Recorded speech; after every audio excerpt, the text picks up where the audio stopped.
l'histoire de Nemrod, le plus puissant des rois de la terre, qui s'est prosterné devant Iblis. Et qu'ont dit les anges à ce sujet? Découvrez son histoire ici et partagez la vidéo avec d'autres personnes. Aujourd'hui, notre chaîne vous présente l'histoire de Nimrod, le premier et le plus puissant des rois tyranniques qui ont régné sur terre. Nimrod est le premier à avoir appris la sorcellerie de Satan lui-même. Avant de commencer, n'oubliez pas de vous abonner, d'activer la cloche et de liker la vidéo pour être informé des nouveautés. Alors commençons. Nimrod est l'un des plus grands rois ayant régné sur terre. Il est le premier à avoir appris la sorcellerie de Satan et à avoir prétendu être une divinité. Il a grandi à Babylone, l'une des plus grandes civilisations de l'histoire. Nimrod était un roi prospère et puissant, craint de tous. Il refusait l'idée qu'un autre roi puisse exister sur terre et se proclamait lui-même Dieu. Le peuple de Babylone adorait les planètes et le soleil. Mais Nimrod a fabriqué une idole à son image et a exigé d'être adoré comme un dieu. Nimrod, fils de Couche, a régné sur son peuple avec tyrannie pendant 400 ans, utilisant le fer et le feu pour maintenir son pouvoir. Il est considéré comme l'un des rois les plus arrogants et impies de l'histoire, prétendant être le seigneur de la création. Il a construit la tour de Babel, l'une des 7 merveilles du monde antique. La rencontre de Nimrod avec Satan a scellé son destin. Il a accepté de vendre son âme pour obtenir pouvoir et autorité. Satan lui a enseigné la sorcellerie et lui a ordonné de tuer son père pour étendre son règne. Nimrod est devenu un roi tyrannique et un sorcier redoutable, exigeant l'adoration de ses sujets comme un dieu. Lorsque le prophète Abraham est apparu, Nimrod a prétendu avoir le pouvoir de donner et de reprendre la vie. Mais Abraham lui a rappelé que seul Dieu détient ce pouvoir. Nimrod a essayé de contester Abraham, mais il a finalement été confronté à son incapacité à contrôler le soleil, ce qui a révélé sa fausse prétention à la divinité. Dans cette confrontation entre Nemrod et notre maître Ibrahim, Nemrod a refusé de tuer Ibrahim à ce moment-là afin de ne pas paraître faible devant les gens. Au lieu de cela, Nemrod a répondu à la demande d'Ibrahim pour de la nourriture, en refusant de lui donner quoi que ce soit. Lorsque Ibrahim est revenu et est passé devant un tas de sable, il a décidé de prendre un peu de sable pour adoucir lui-même et sa famille. En entrant chez lui, il a trouvé sa femme ayant préparé de la nourriture délicieuse dans leurs provisions. Ibrahim a su que c'était un don d'Allah pour eux, et il a remercié Allah pour cette bénédiction. Ensuite, Ibrahim, paix soit sur lui, est allé vers son peuple pour les appeler à adorer Allah, et à abandonner l'adoration de Namroud et des idoles. Mais personne de son peuple ne l'écoutait.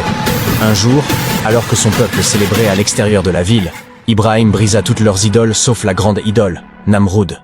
Les gens furent surpris et dirent « Oh Ibrahim, qui a fait cela à nos divinités, c'est vraiment un injuste. » Mais Ibrahim leur répondit « C'est le plus grand d'entre eux qui l'a fait, alors interrogez-les s'ils peuvent parler. » Les gens dirent « Nous avons entendu un jeune homme les mentionner, on l'appelle Ibrahim. » Ibrahim dit « Alors amenez-leur cela devant les gens pour qu'ils puissent témoigner. » Ibrahim n'avait pas participé à la célébration avec son peuple, et il remettait toujours en question les idoles, affirmant qu'elles ne faisaient ni bien ni mal.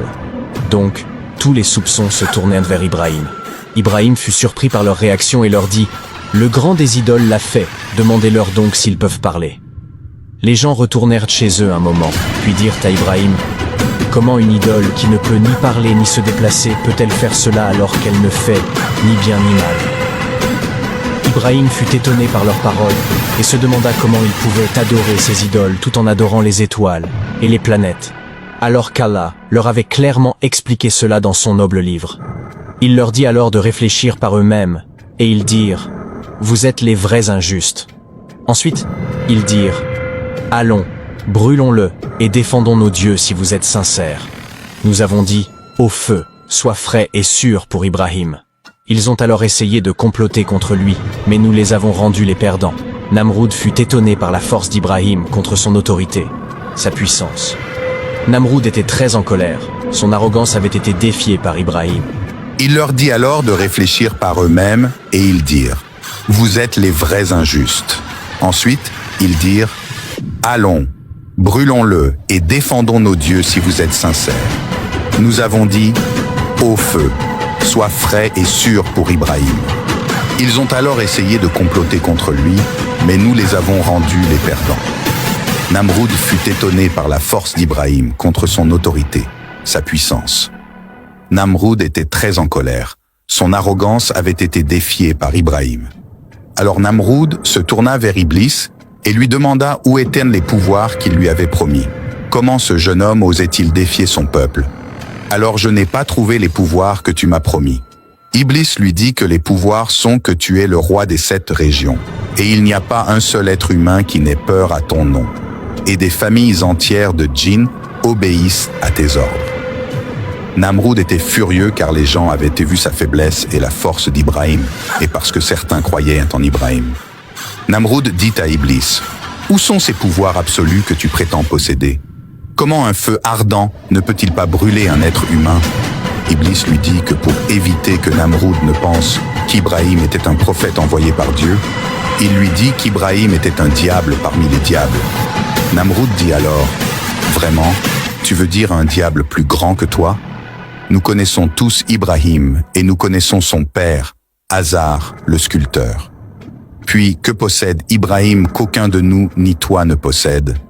Iblis répondit, « Il est pauvre, il n'a rien sauf la ruse, et c'est par la ruse qu'il a été sauvé du feu. » Namroud lui dit, « Tu mens, je te tuerai et te déchirerai en morceaux dès que je trouverai les pouvoirs qu'Ibrahim possède. » Namroud déclara ensuite sa rébellion contre Iblis, après avoir révolté contre son père en le tuant, et avoir révolté contre Dieu en reniant et en appelant à la divinité, et avoir révolté contre les étoiles que son peuple adorait, et s'être fait un idole et un dieu pour être adoré par les gens. Il donna des ordres dans le pays. Après tout cela, il déclara finalement sa rébellion contre celui qui lui avait enseigné la magie. Il déclara sa rébellion contre Iblis. Ainsi, Namroud était un rebelle. Il était le prince de la rébellion incontestée dans l'histoire de la terre. Est-ce qu'il y a un Seigneur en dehors de moi? Alors un autre ange vint à lui, mais il refusa de croire. Puis un troisième vint, mais il refusa aussi. Le roi lui dit de rassembler ses troupes dans 3 jours. Alors le tyran rassembla ses armées et ses foules, et Dieu ordonna qu'une porte de la miséricorde lui soit ouverte, et elle l'engloutit, traduction de Nancy Cancard. Alors ils sont devenus sa chair et son sang, et il ne restait que des os. De même, il ne restait que le roi Namroud le tyran, rien ne le blessait. Mais Dieu lui envoya un moustique qui entra dans son nez, puis dans son cerveau, et resta dans sa tête. Alors Namroud ne pouvait se calmer que s'il était frappé par des marteaux et des sabots, et Namroud souffrait et pleurait à cause du moustique et de son bourdonnement, jour après jour. Et il demandait à ses soldats de le frapper avec des marteaux en fer sur la tête, et Namroud souffrait pendant des années. Et on dit qu'il fut frappé par des marteaux et des sabots pendant 400 ans, jusqu'à ce que le moustique se calme, et c'est le même nombre d'années pendant lesquelles il a été gouverné.